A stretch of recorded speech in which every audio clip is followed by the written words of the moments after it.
হঠাৎ করে রাতে 9টায় বাবার বাড়িতে আসতে হলো। তো হ্যালো এভরিওয়ান, দেখো আজকে আসলো বৃহস্পতিবার। তো বৃহস্পতিবারে একটা ছোট্ট ব্লগ নিয়ে এলাম। আমি বাবার বাড়িতে কী কী কাজ করি তাই তোমার সাথে শেয়ার করলাম। তো আজকে সকালবেলা উঠেছি প্রায় 10টার সময়, এরকম টাইমেই আমি ঘুম থেকে উঠি বাবার বাড়িতে আসলে। আর নিজের বাড়িতে আরও একটু মানে তাড়াতাড়ি উঠে যাই। তো ঘুম থেকে উঠে আগে নিজের বিছানাটা গুছিয়ে তারপর মেয়ের দুধের বোতল আর কয়েকটা জামা কাপড় নোংরা হয়েছিল এগুলি পুকুরে ধুতে নিয়ে গেলাম। আর এরকম একটা পুকুর থাকলে ভীষণ ভালো লাগে।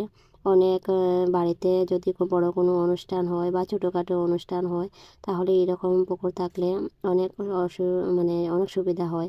আর আমি তো সবসময় সাপ্লাই জল ইউজ করি। আমাদের এখানে একদিন জল না দিলে অনেক প্রবলেম ফেস করতে লাগে।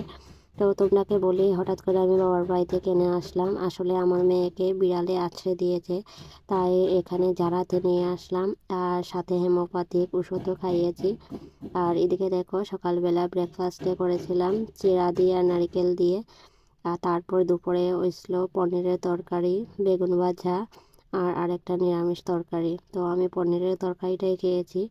আর এদিকে মা দেখি নারকেল কুড়িয়ে রেখেছে, এগুলি দিয়ে পাটিসাপটা করবে, পাটিসাপটাও বানিয়ে নিয়েছিল। তো এইরকম টাইমে পিঠে পুলি খেতে ভীষণ ভালো লাগে। আর এদিকে দেখো বাড়িতে আসলো পেয়ারা। আমাদের বাড়িতে অনেক পেয়ারা গাছ আছে, তো এগুলি দিয়ে ভর্তা বানালাম। কে কে পেয়ারা ভর্তা খেতে ভালোবাসো কমেন্টে বলবো। আর এদিকে মেয়ে দেখো গাছে জল দিচ্ছে। তো আর এদিকে দেখো সন্ধ্যাবেলা এই পিঠেটা বানানো হলো।